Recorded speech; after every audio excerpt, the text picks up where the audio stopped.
we're here. Hello. It's guess what? It's Tuesday again, and I actually think that I'm doing better now that I've said I'm going to do random lives than I was when I had scheduled Tuesday lives. I'm sticking to my Tuesday schedule. I don't believe it. This is crazy. Yeah, I normally am never on time. Anyway, there we go. So, hello and welcome. Good to see you all. I've actually got a little bit of a plan today. I actually put some effort in. So I've done my introductions. Hello, P. I'll just leave us there. So there's my electronics side of things spoken of. Oh, I've been going crazy with meters though, I've got to tell you. Have a look at this thing. So this one here, just want to see if I can get a slightly different view. This one here is a pretty good view. So this meter, this is a lux meter. So it measures illuminance with this lumisphere on top here. So that lumisphere there is just a piece of opaque plastic, and it has a diode in the bottom. And this meter measures the intensity, well, not the intensity, the luminosity of light hitting the surface there. And I'm using that with some mathematical equations to do the exposure for lighting the shack and doing things outside as well. The reason it's so blown out and highlighted here is because I've got that set for about 500 lux, which makes it actually 500 lux over where the electronics work desk is. So the light over there is pretty good. Here it's kind of too bright, but there's a 4:1 ratio in terms of the key light, which is the key light lighting me over here, and then the fill light, which is the one on the wall. What is a good view for that? So this wall in the back there, that wall there is lit so that it's a quarter of the light that's hitting my face, from this major key light over there. And so that results in apparently a cinematic lighting setup. So I learned all this stuff just by buying a $20 meter and then working out with the help of ChatGPT, working out all the formulas to use to work out the lux and the light settings and the ISO settings, aperture settings, all the bits and pieces on the cameras and lights. So what I'm saying there is it's opened up a whole world of understanding how to light things properly. So it's really cool. You can buy meters which do all of that for you. So the Schack meters, light meters, etc. But they typically start around the $300 mark, and they take all the maths away from you. They're doing all the maths for you with the way that they set the meters up. I'd rather still use my brain and work out how things work, because I find I get a deeper understanding of how everything works that way, and enjoy it more. There you go. So, but on that subject of meters, what's going on is I have discovered that, I want to buy yet another meter. I came across this in my dallyings on the internet. It's a lot more expensive than what I've spent on these kind of meters, but still. So this one does, what is it? A spectroradiometer PPFD meter. I don't know what any of that means, except spectroradiometer. So it's a full spectrum of radio frequency. So it's talking about the electromagnetic spectrum.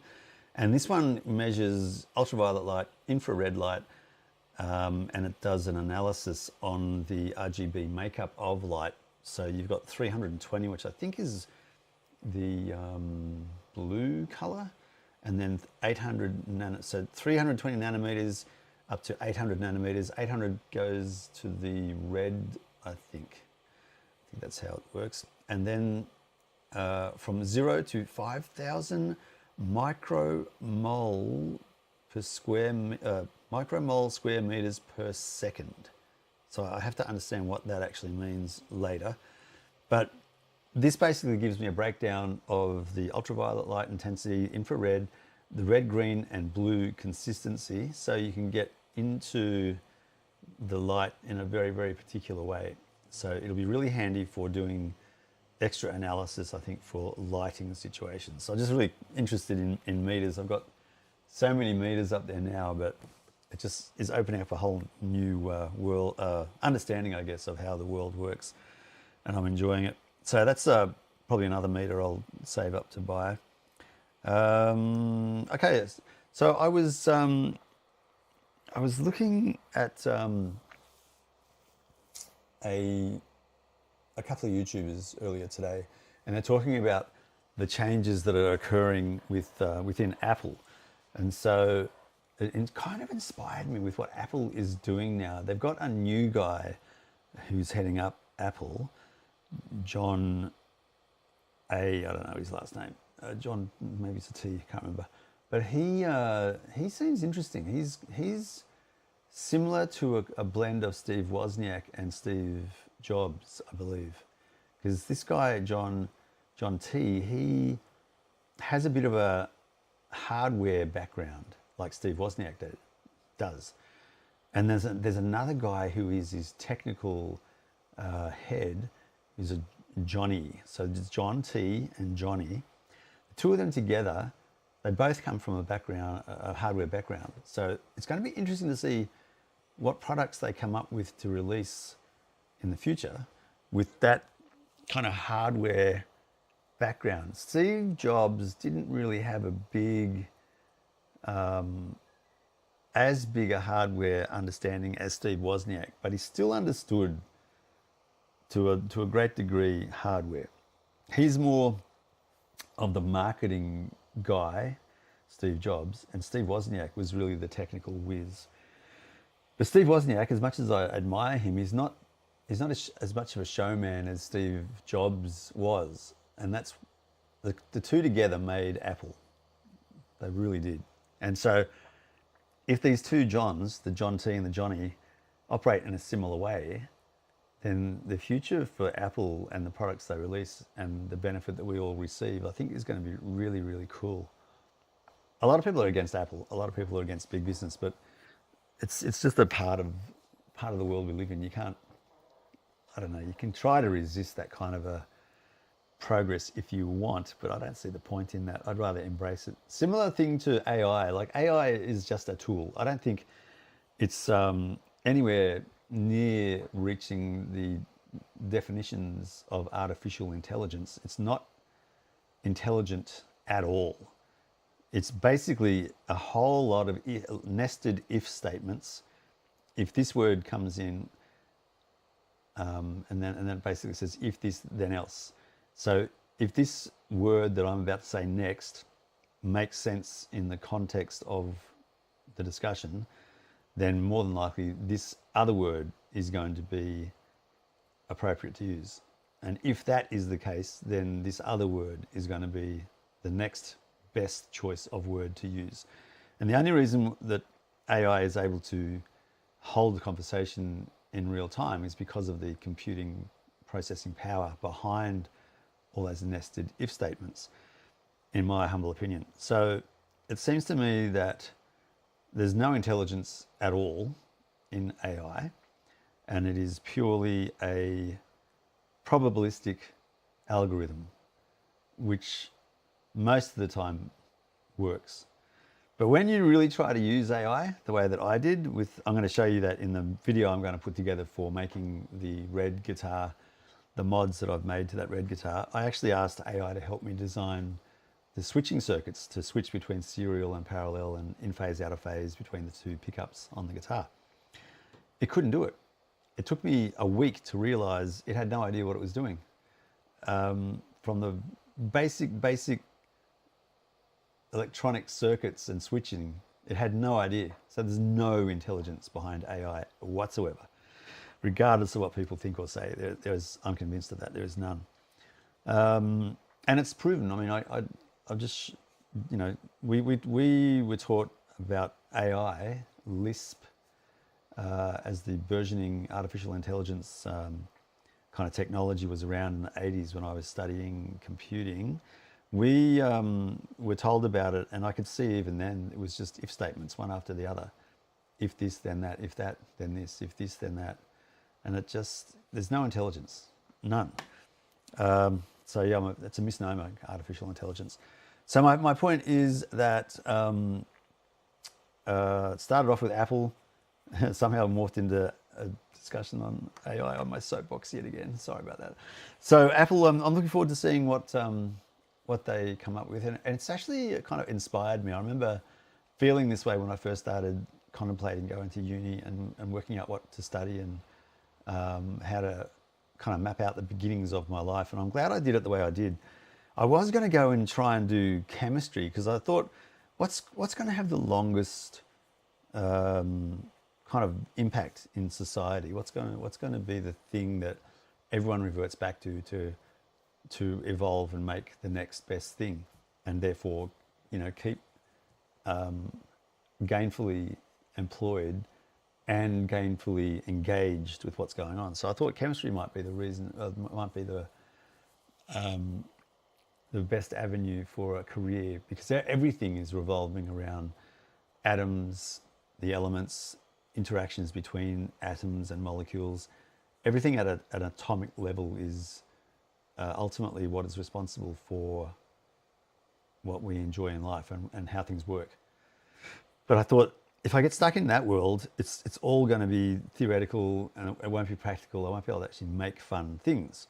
And so I thought the next logical step from that was going into how electrons move. And that was all around electricity, electronics. And I had a massive interest in electronics when I was younger. So I thought, I'll just pursue that. I'll go into electronics and computing. So I did that. I couldn't get a Bachelor of Science degree organised. I tried electrical engineering, but that was just too hard. The maths was just way above my capacity. So I changed from electrical engineering to a Bachelor of Science with a computing major and electronics sub-major.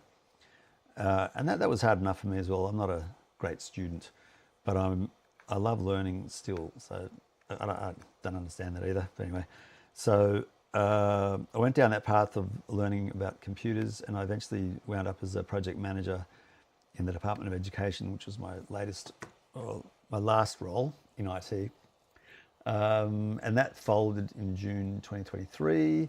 And because of my degree being like a systems engineering, systems thinking kind of a degree, it lent itself to me understanding that I could teach myself pretty much to do whatever I wanted to do based on the learnings I got from doing the degree. So research methods, understanding how the human brain works, understanding how electronics works, things like that. I think I'm pretty uniquely kind of equipped to be able to give myself enough patience and enough time to learn the basics, and then just ramp that up and really apply what I learn quickly through failure and just trying again, things that work or don't work, and then learn from it. And I owe a big, a large amount of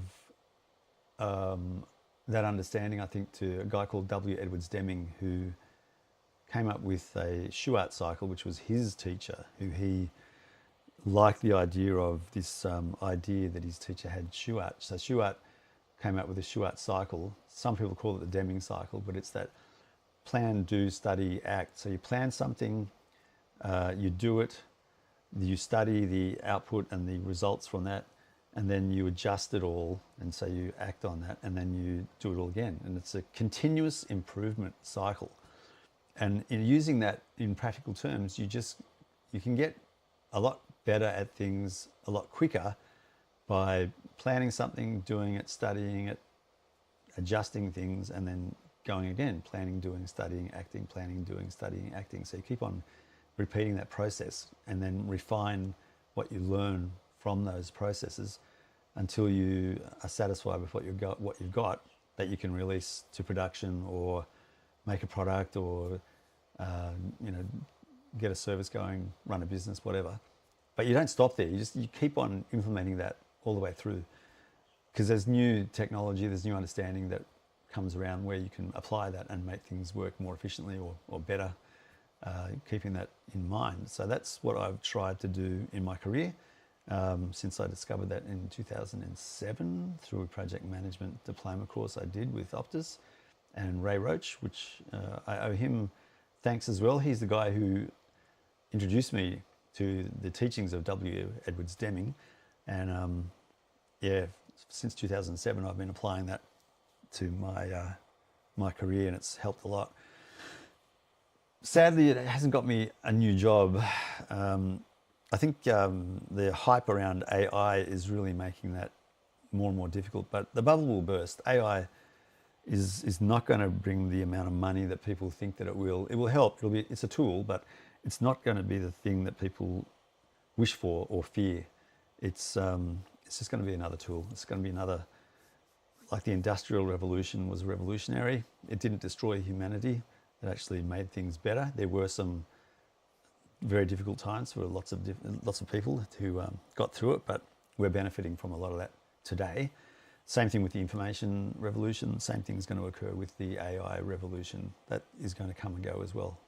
People will still be here. We'll still have jobs. We'll still be helping each other, and we'll still be using the tools from the industrial age, the information age, and now the AI age.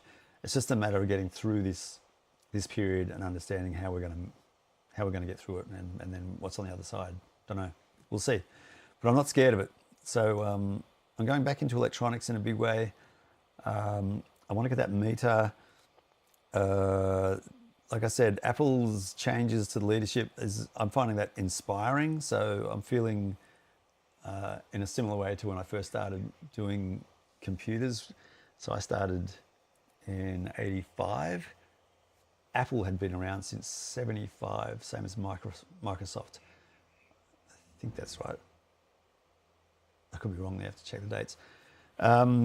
So 10 years after Apple started, I began to get into computers. And Apple at that time in '85 was still kind of like a startup. Yeah. So the Apple IIe was out at that point, and I think they just started talking about the Mac Plus, the Mac Classic. So '84 that came out, I believe. So yeah, Apple and Mac were kind of groundbreaking and exciting innovations, I think, which caught my imagination, and I thought, yeah, I want to be a part of the IT industry. So I got into that. So I'm still looking for work in IT, but not working as hard on it as I used to. I'm really enjoying the movie making process, sound recording, also lighting and video work. So I'm doing more and more of that. I'm just applying for more content creator roles right now. So there are more and more businesses looking for people that can make good videos. And I've got that background in audio now. So good audio, I'm picking up the video side of things more and more. So we're getting reasonably good quality, but the content side of things is obviously where there's still a hole. So working on that as well. So to that length, what I'm doing next is I'm going to make a video. Let's have a look. I want to show you what we're talking about here.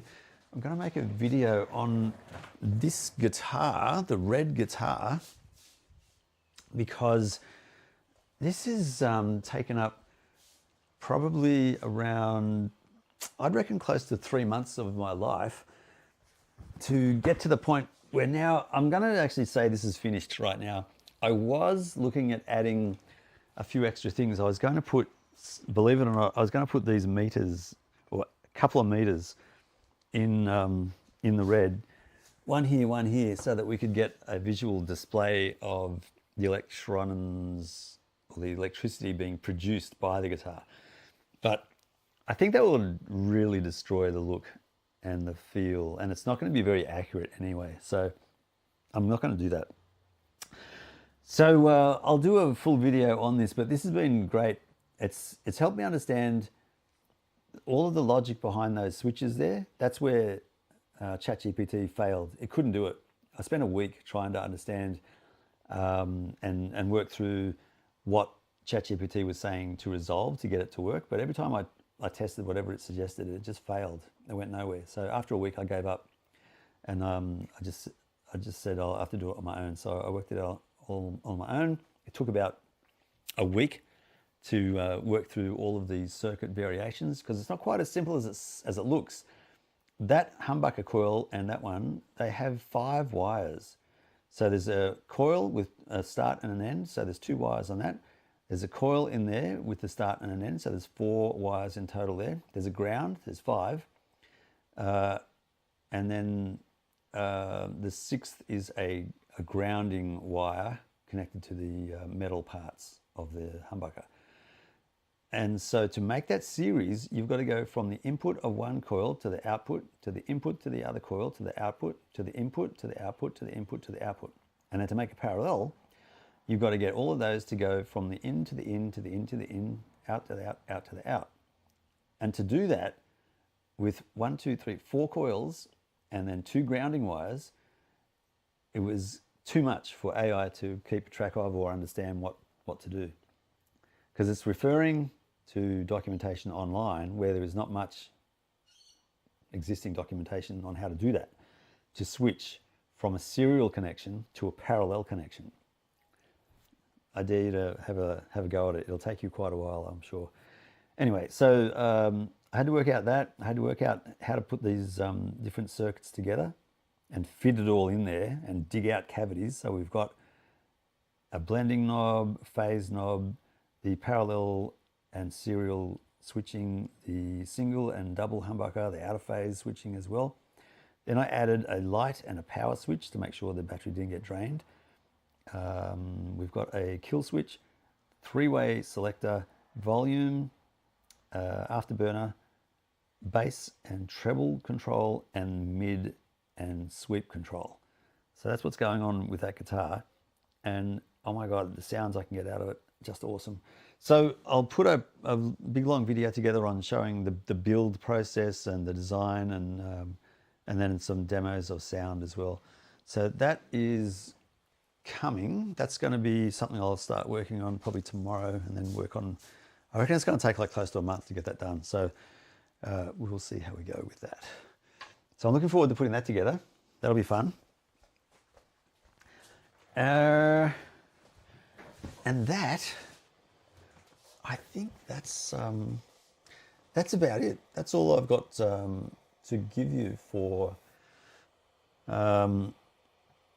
for an update today. So that's it. I'm going to say goodbye. We'll see you in the next one. Take it easy, and bye for now.